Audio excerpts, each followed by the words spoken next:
Salam sejahtera murid-murid. Kita berjumpa lagi dalam mata pelajaran Bahasa Melayu. Hari ini adalah hari Rabu, bertarikh 20 Oktober 2021. Kita dalam unit 17, Bendera Malaysia. Tajuknya adalah Kibarkan Bendera Malaysia. Kemahiran 5.1.43. Memahami Purinda Kolodal, mengenal pasti dan menggunakan kata tugas mengikut konteks. Hari ini kita akan lihat kata arah. Ya, objektif kita hari ini adalah pada akhir pembelajaran ini murid dapat memahami dan mengenal pasti kata arah dalam ayat. Manakala kriteria kejayaannya adalah mengenali kata arah dan membaca ayat dengan intonasi yang betul. Ya murid-murid, hari ini juga akan terangkan tentang kata arah. Kata arah bermaksud digunakan untuk menunjukkan arah. திசையை காட்டுதல், ஹாலா எந்த பக்கம்னு, dan kedudukan அவங்க எந்த இடத்துல உட்கார்ந்திருக்காங்க, எந்த இடத்துல நிற்கிறாங்க அப்படின்னு காட்டுறது தான் kata arah. Kata arah didahului dengan kata sendi. Kita dah belajar tentang kata sendi. Kata sendi nama. Biasanya kata sendi nama yang didahului menegur di atau ke dan diikuti dengan frasa nama. Hari ini juga akan ajar 4 kata arah: atas, bawah, hadapan dan belakang. Ya, kata arah contoh ayatnya. Okey, ini adalah kereta. Ini adalah kucing. Di manakah kucing itu? Ya, di atas. Kucing duduk di atas kereta. Ya, didahului. அதாவது முன்னுக்கு kata sendi nama வரும். Apaனா kata arah வரும் dan diikuti dengan kata nama வரும். Frasa nama. Ini kata arah. முதல் kata sendi வரும், kata arah, frasa nama. Ya, kata arah didahului oleh kata sendi nama dan diikuti dengan kata frasa nama. Contoh lain ayat bagi atas adalah, ya di sini, ini adalah meja. Di atas meja ada apa? Pen biru itu di atas meja. Contoh ayat lain, ya ini adalah buku. Ayatnya berbunyi begini: buku bacaan kakak di atas meja. Selain di atas meja ada lampu. Lampu menyala di atas meja. Ini adalah contoh-contoh ayat bagi gambar ini. Barang-barang yang ada di atas meja. Contoh seterusnya adalah, okey, yang ini adalah meja. Ini adalah kucing. Di manakah kucing itu berada? Ya, kucing itu berada di bawah meja. Kucing duduk di bawah meja. Bawah. Kata arah seterusnya adalah bawah. Contoh lain, okey, di bawah meja ini ada apa? Ya, bola itu di bawah meja. Selain itu ada barang payung. Payung itu di bawah meja. Selain di bawah meja ada apa ni? Ya, anjing. Anjing suka tidur di bawah meja. Ini adalah contoh-contoh ayat bagi kata arah bawah. Seterusnya hadapan. Hadapanna முன்புறம். முன்னுக்கு இருக்குது. Ya, ini adalah kotak. Di hadapan kotak ada apple. Buah apple diletakkan di hadapan kotak. Ya, ini adalah arnab. Arnab berada di hadapan pokok. Pokok meniti di hadapan. Ya, ini adalah gambar pokok. Di hadapannya ada murid di hadapan. Menikna hadapan. Pokok pinala. Belakang adalah, ini adalah belakang.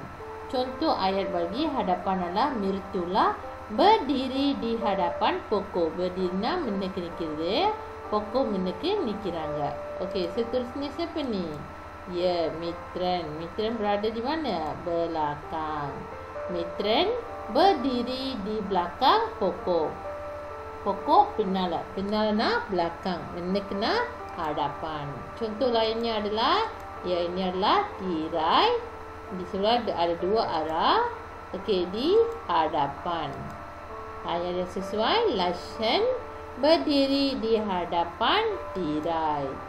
Okey, ayat yang sesuai bagi gambar dia adalah Josika bersembunyi di belakang tirai. Bersembunyinya olunjikolgan. Okey, tirai penala olunjirkan penala belakang. Ya murid-murid, ini adalah contoh ayat bagi penerangan kata harap.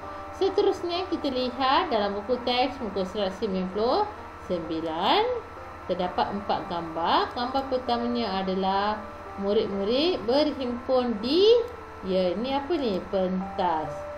Okey, murid-murid berhimpun di hadapan pentas. Pentas mana ke mana ni kira apa? Hadapan. Seterusnya murid-murid berkumpul di, ini adalah guru. Di hadapan guru. Gambar keduanya adalah Zali berdiri di Wehan. Di belakang Wehan. Bagaimana kita tahu? Ini adalah Zali dan di depannya adalah Wehan. Zali berada di belakang Wehan. Di hadapan Zali ada siapa? Wehan. Okey, ayat seterusnya adalah Nani berdiri di selinding. Okey, yang ini pakai tudung. Nani adalah agama Islam. Jadi ini adalah Nani dan di hadapannya adalah selinding. Nani berada di belakang selinding adalah jawapan yang betul. Okey, seterusnya gambar 3, Cikgu Mohan. Okey, Cikgu Mohan berdiri di pentas, di atas pentas. Mereka ni kira ada apa? Mereka ni ke atas seluruh.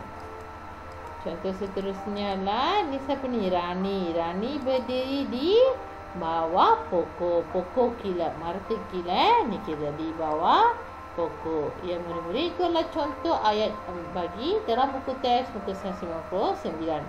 Seterusnya buka muka surat 28 dalam buku aktiviti jilid 2. Anda dikendaki isi tempat kosong dengan kata arah yang betul. Kemudian lengkapkan kata silang. Ya, anda dikendaki melengkapkan kata silang dengan kata arah yang kita belajar ini. Cikgu Zaidi berdiri di. Murid-murid, ya, ini adalah Cikgu Zaidi. Cikgu Zaidi berdiri. Pinal kan ni kira apa? Pinal namanya semua belakang. Ya, jawapannya Biba Elera KN Cikang belakang. Jangan lupa untuk tulis jawapan di atas garisan diberi. Seterusnya Mili duduk motosikal. Mili duduk di mana? Ya, duduk. Kena lihat kata silang. Atas dari bawah. Air dengan S. Jadi atas. A-A-T-A-S. Tas. Atas adalah jawapan yang tepat.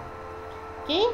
Cikgu juga memberi latihan tambahan. Anda dikendaki bina ayat menggunakan kata arah yang diberi. Okey, buat latihan ini dalam buku Bahasa Melayu 1. Anda tidak perlu cetak gambar-gambar ini. Hanya perlu bina ayat berdasarkan gambar yang diberi. Pada kurikulumlah, pada teori anda perlu bina ayat seperti contohnya ini. Okey, kalau anda lihat gambar 1 ada 2 orang, ada seorang budak lelaki dengan budak perempuan. Jawapannya kata arah yang diberi adalah hadapan. Jadi anda contohnya tulis hari dengan tarikh. Kata arahan arah adalah hadapan. Mila dan Ruben berdiri di hadapan sekolah. Jangan lupa gariskan kata arah yang anda gunakan dalam ayat. Seterusnya buat ayat bagi bawah, atas dan belakang. Okay, murid-murid, hantarkan hasil kerja ini dalam Google Classroom ataupun Telegram. Sekian, jumpa lagi. Selamat belajar.